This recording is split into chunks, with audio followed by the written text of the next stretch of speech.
Assalamualaikum warahmatullahi wabarakatuh.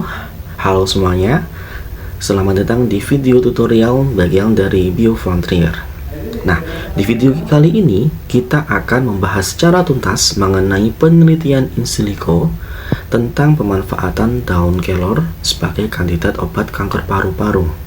Nah, kedengarannya seperti penelitian yang sangat sulit ya, tetapi kita akan membahas secara step by step dengan bahasa yang mudah dipahami.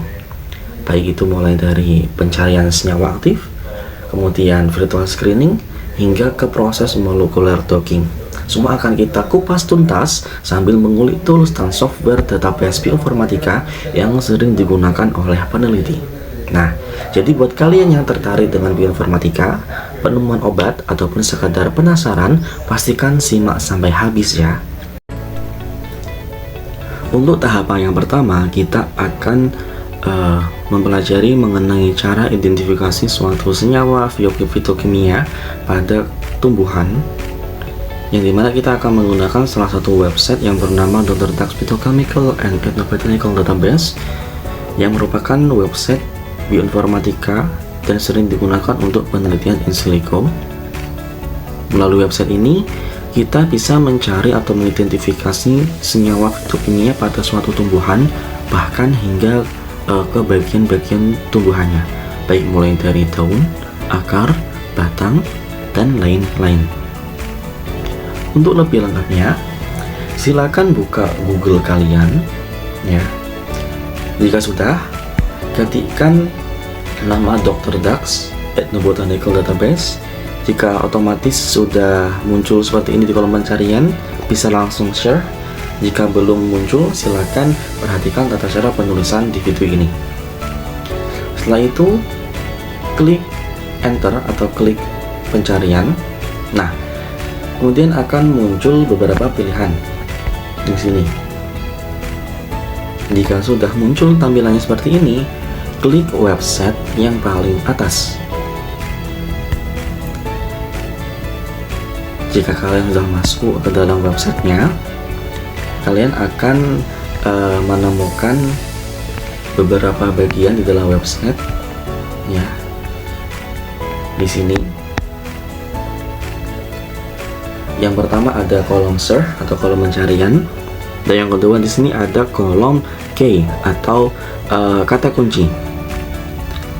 Kata kunci di sini itu nanti akan berhubungan dengan hasil dari pencarian kalian, yang akan menunjukkan apakah itu nanti chemicalnya atau ethnobotaninya atau tumbuhannya, seperti itu.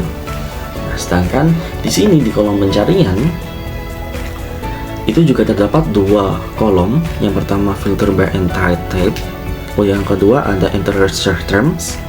Nah, untuk kolom yang pertama, untuk yang filter itu silakan pilih any ya, pilih any.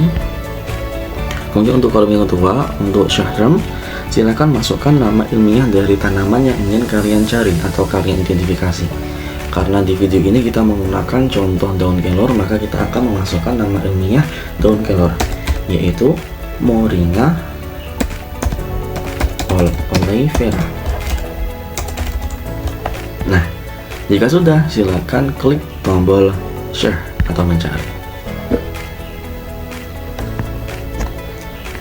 Jika kalian sudah menekan tombol tersebut, maka tampilan kalian akan seperti ini. Di bagian bawah sebelah kanan itu adalah hasil dari pencarian kalian. Mohon maaf, di bagian bawah sebelah kiri itu adalah hasil dari pencarian kalian mengenai tanaman. Itu terdapat dua kode E dan juga kode B. Kode E itu menunjukkan ethnobotaninya, sedangkan kode B itu adalah tumbuhannya. Maka silakan klik bagian dari kode B atau plant. Jika sudah, kalian akan dibawa masuk ke dalam halaman yang lebih spesifik. Nah, di sini itu nanti adalah kumpulan dari senyawa-senyawa fitokimia yang terkandung pada Moringa oleifera atau si daun kelor itu sendiri, gitu. Nah, silahkan scroll ke bawah. Nah, ini adalah fitokimia atau kimia atau senyawa kimia yang terkandung dalam tumbuhannya ya. Di sini terdapat mulai dari root, akar, seed, biji, ada daun, buah, dan lain-lain. Nah, kemudian jika kalian ingin mencari ke ranah yang lebih spesifik lagi ya, misalnya kalian ingin mencari senyawa kimia bagian daun, maka silakan fokus ke plant part ya, plant part.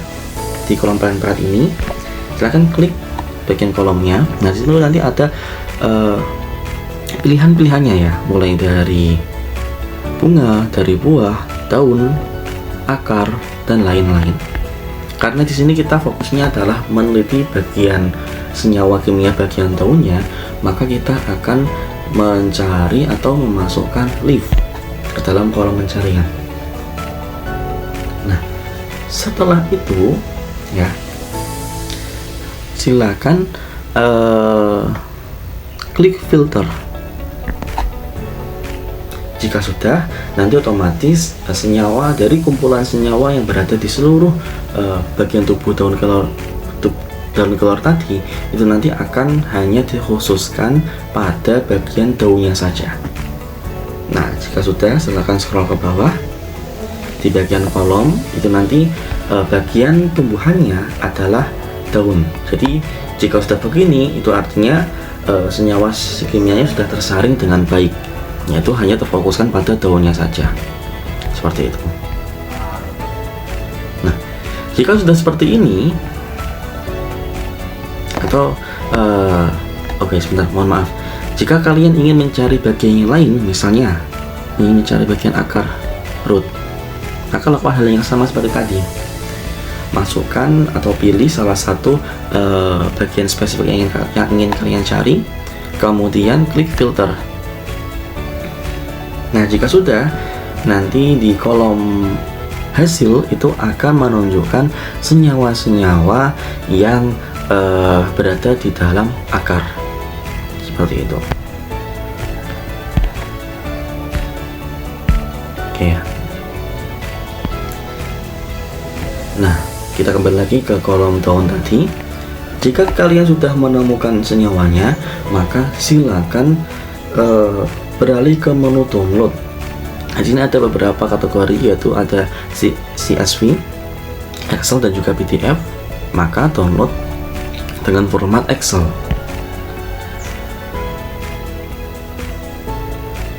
Oke. Setelah itu kita buka ya. Kita buka format Excelnya. Nah, tampilannya akan seperti ini. Jika sudah, silakan yang berada di dalam format ini kalian copy paste. Kalian copy terlebih dahulu ya.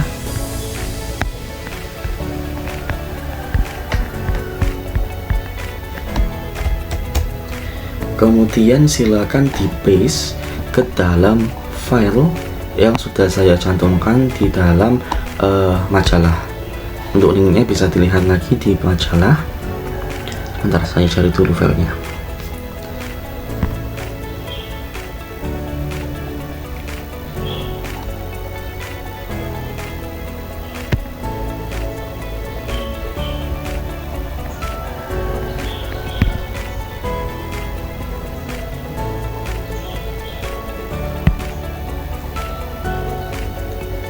Nah, jika sudah, langsung kalian pas ya, kalian tempel di bagian template yang sudah saya sediakan. Nah, maka nanti hasilnya akan seperti ini.